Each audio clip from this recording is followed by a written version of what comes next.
Hello friends, a very good morning. Myself Sriman Narayana. Welcome to law in Telugu video series. ఈరోజు వీడియోలో criminal rules of ప్రాక్టీస్లోని మూడు ముఖ్యమైన rules గురించి తెలుసుకుందాం.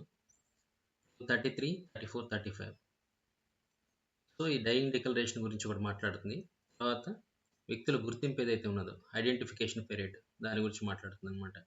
అలాగే ప్రాపర్టీని ఐడెంటిఫై చేయటం. సో ఈ థింగ్స్ గురించి మూడు రూల్స్ మాట్లాడతాం. ముందుగా మనం 33తో స్టార్ట్ చేద్దాం. Dying declaration. So dying declaration అంటే మనకు తెలుగులో మరణ వాంగ్మూలం, రైట్? సో ఏం చెప్తుంది ఇందులో మనకి 4 సబ్ రూల్స్ ఉన్నాయి అన్నమాట. క్లాసెస్ చూడండి.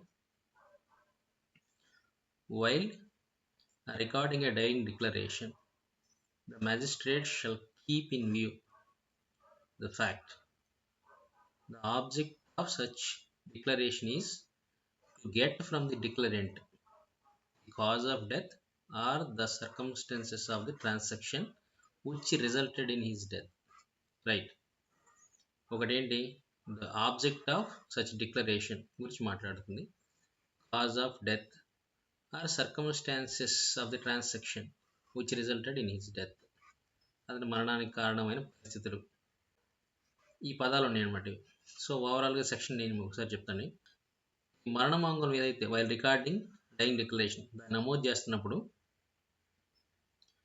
ఎవరైతే డిక్లరెంట్ ఉన్నాడో అంటే అతని వాంగ్మూలకర్త అని అంటాం, ఇతని నుండి అతని మరణానికి సంబంధించిన కారణం ఏదైతే ఉందో కాజ్ ఆఫ్ డెత్, అలాగే ఈ మరణానికి దారి తీసిన పరిస్థితులు ఏమైనా ఉన్నాయో, ఓకే, లేదా సంఘటనలు ఆ పరిస్థితులు ఏవైతే ఉన్నాయో వాటి గురించిన సమాచారాన్ని రాబట్టడమే ఆబ్జెక్ట్ ఆఫ్ సచ్ డిక్లరేషన్ అనేది మ్యాజిస్ట్రేట్ ఎవరైతే ఉన్నాడో షల్ కీప్ ఇన్ వ్యూ, అతని దృష్టిలో ఉంచుకోవాలి.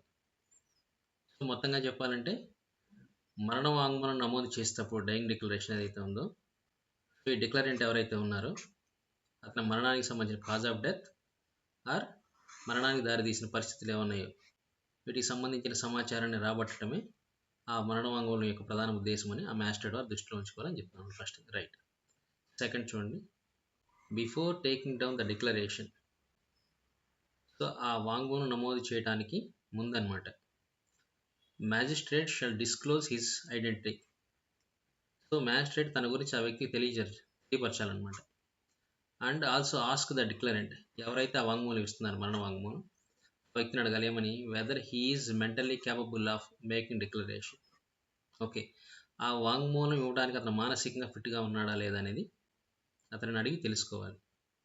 You should also put simple questions to illicit answer from the declarant. అతనికి ఒక సులభమైన క్వశ్చన్లు కూడా అతన్ని అడిగి చూడాలన్నమాట, అతని నుంచి ఆన్సర్ పొందడానికి, సమాధానం రాబట్టడానికి. A view to knowing his state of mind. So అతని మానసిక యొక్క స్థితిని గురించి తెలుసుకోవడానికి అతను సింపుల్ క్వశ్చన్స్ అడిగి వాటి నుంచి ఆన్సర్స్ రాబట్టాలన్నమాట. సో వాటిని బేస్ చేసుకుని అతని మానసిక స్థితిని అంచనా వేయచ్చు. And should record the questions and answers. So అలాగే ఏ అయితే క్వశ్చన్ అతను అడిగారో దానికి అతను ఇచ్చిన సమాధానం ఏమవుతుంది వాటిని రికార్డ్ చేయాలి, నమోదు చేయాలి.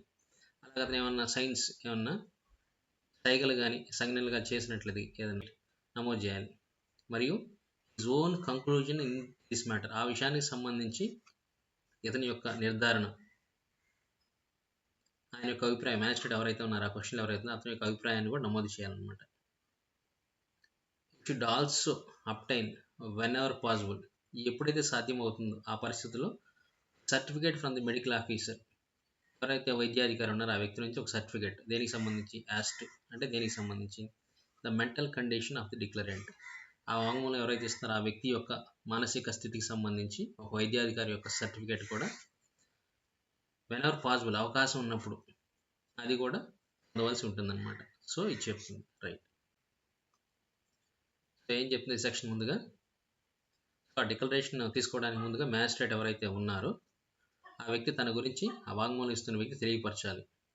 అలాగే వాంగ్మూలం ఇచ్చేందుకు ఆ వ్యక్తి మానసికంగా సిద్ధంగా ఉన్నాడో లేదో అని తెలుసుకునేందుకు అతనికి సింపుల్ క్వశ్చన్స్ అడిగి వాటి నుంచి ఆన్సర్ రాబట్టుకోవాలి. అలాగే అతనికి ఏవైతే క్వశ్చన్లు అడిగామో, అతను ఏవైతే ఆన్సర్లు చెప్పాడో అతను ఇచ్చిన సైగలతో పాటు సంజ్ఞలతో పాటు ఏవైతే ఉంటే వాటన్నిటిని కూడా ఇతని యొక్క అంటే ఆ మ్యాటర్కి సంబంధించి ఇతని యొక్క అభిప్రాయం నిర్ధారణతో పాటుగా నమోదు చేయాలి. ఆ క్వశ్చన్లో ఆన్సర్లు ప్లస్ ఆ సైకిల్ అన్నీ కూడా ఫైనల్గా ఇతని కంక్లూజన్ ఏంటి అన్న దాన్ని కూడా యాడ్ చేస్తూ ఒక రికార్డ్ చేయాల్సి ఉంటుంది. రైట్. అలాగే ఇఫ్ పాసిబుల్ అవకాశం ఉన్నట్లయితే వైద్యాధికారి నుంచి అతని యొక్క మానసిక స్థితికి సంబంధించి ఒక సర్టిఫికేట్ తీసుకోవాలి. సెకండ్ వన్ అది చెప్తుంది మనకి. థర్డ్ వన్ చూడండి. ఇప్పుడు థర్డ్ వన్ ఏంటి? The declaration should be taken down in the words of declarant. So ఆ వాంగ్మూలాన్ని ఏంటంటే అతని యొక్క మాటలు ఏవైతే ఉన్నాయో అతను చెప్పిన మాటల్లోనే యాజ్ ఫార్ యాజ్ పాసిబుల్ అంటే సాధ్యమైనంత వరకు అతను ఏ వర్డ్స్ చెప్పాడో అతని సొంత మాటల్లోనే మనం దాన్ని రూపొందించాల్సి ఉంటుంది అనమాట. రైట్. అలాగే magistrate should try to obtain, magistrate ప్రయత్నించాలి ఎందుకు? To obtain from the declarant particulars necessary for identification of the accused. So accused ఎవరైతే నిందితుడున్నా అతను గుర్తించడానికి అవసరమైన సమాచారం ఏదైతుందో అది వాంగ్మూలం ఇచ్చే వ్యక్తి నుంచి పొందడానికి మ్యాజిస్ట్రేట్ అనేది ప్రయత్నించాలన్నమాట వారు. అలాగే every question put to the declarant, ఏదైతే మనం వాంగ్మూలం ఇస్తున్న వ్యక్తికి అడుగుతున్నాము క్వశ్చన్, ఏ క్వశ్చన్ అయితే వీఆర్ పుట్టింగ్ టు డిక్లరేషన్ ఇచ్చే వ్యక్తి పెడుతున్నాము, and every answer or sign or gesture made by him, దానికి అతను ఇచ్చే ఆన్సర్ కానీ లేదా సైకిల్ అయితే సైకిల్ ఏవైతే అవి రిప్లైగా ఏవైతే వేస్తున్నాడో వాటన్నిటి కూడా రికార్డ్ చేయాల్సి ఉంటుంది అనమాట. ఓన్లీ నోటి మాట ద్వారా చెప్పినవి కాదు, అతని సైగలను ఆ సంజ్ఞలను ఏవైతే ఉంటే వాటన్నిటి కూడా నమోదు చేయాలని చెప్తుంది అనమాట. రైట్. సో ముందుగా ఏంటి, మ్యాజిస్ట్రేట్ దేనికి ప్రయత్నించాలి? ఆ నిందితుడు ఎవరైతే ఉన్నారో అతనిని గుర్తించేందుకు అవసరమైన సమాచారాన్ని ఈ వాంగ్మూలం ఇచ్చే వ్యక్తి నుంచి పొందడానికి ప్రయత్నించాలన్నమాట. Right. Last one, after the statement is recorded. So అతని యొక్క వాంగ్మూలాన్ని నమోదు చేసిన తర్వాత it shall be read over to declarant. So ఆ వాంగ్మూలం ఎవరైతే ఇచ్చారో ఆ వ్యక్తి ఆ డిక్లరెంట్కి మనం చదివి వినిపించాలి. అండ్ ఈ signature obtained thereon. So if possible, so అవకాశం ఉంటే ఏంటంటే ఆ వాంగ్మూలం మీద ఎవరైతే వాంగ్మూలం ఇస్తున్నారో ఆ డిక్లరెంట్ యొక్క సిగ్నేచర్ తీసుకోవాల్సి ఉంటుంది. And then magistrate shall sign the statement. So ఆ సిగ్నేచర్ తీసుకున్న తర్వాత మ్యాజిస్ట్రేట్ వారు కూడా దాని మీద సంతకం పెట్టాల్సి ఉంటుంది అనమాట. సో మరణ వాంగ్మూలం తీసుకునేటువంటి పద్ధతి ఇది అనమాట. సో క్రిమినల్ రూల్స్ ఆఫ్ ప్రాక్టీస్లో మనకి ఇచ్చినటువంటి విధానం ఇది. సో సిఆర్పిసి అదనంగా ఎవిడెన్స్ యాక్ట్ అదనంగా ఇవి కూడా చదువుకుంటే మనకు క్లారిటీ వస్తుంది అనమాట.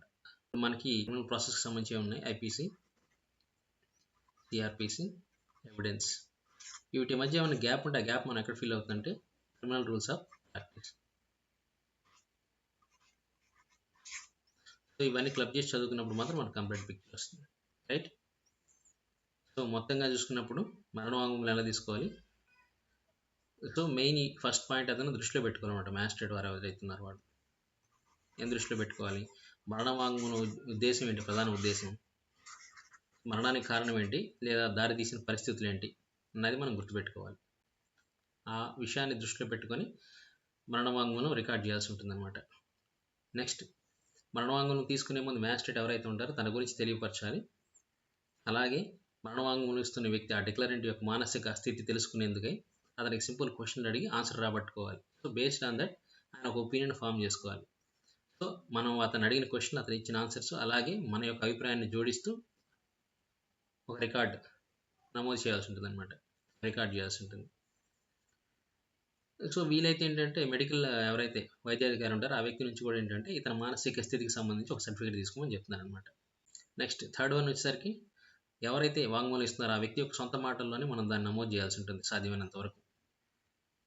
అలాగే ముఖ్యంగా నిందితుడిని గుర్తించేందుకు అవసరమైన సమాచారం ఏదైతుందో దాన్ని అతని నుంచి రాబట్టేందుకు మ్యాజిస్ట్రేట్ వారు ప్రయత్నించాలి. So every question put to the declarant, ఆ వాంగ్మూలం ఇస్తున్న వ్యక్తికి మనం అడిగిన ప్రతి క్వశ్చను, వచ్చిన ప్రతి సమాధానము, సైగలు కానీ సంజ్ఞలు కానీ ఏవైతే ఉన్నాయో అవన్నీ కూడా రికార్డ్ చేయాలి. సో తర్వాత అతనికి చదివి వినిపించాలి ఆ వాంగ్మూలాన్ని ఎవరైతే ఇచ్చారో ఆ వ్యక్తికి. దాని మీద అతను సిగ్నేచర్ తీసుకోవాలి. తర్వాత మ్యాజిస్ట్రేట్ వారు కూడా దాని మీద సంతకం చేయాలి.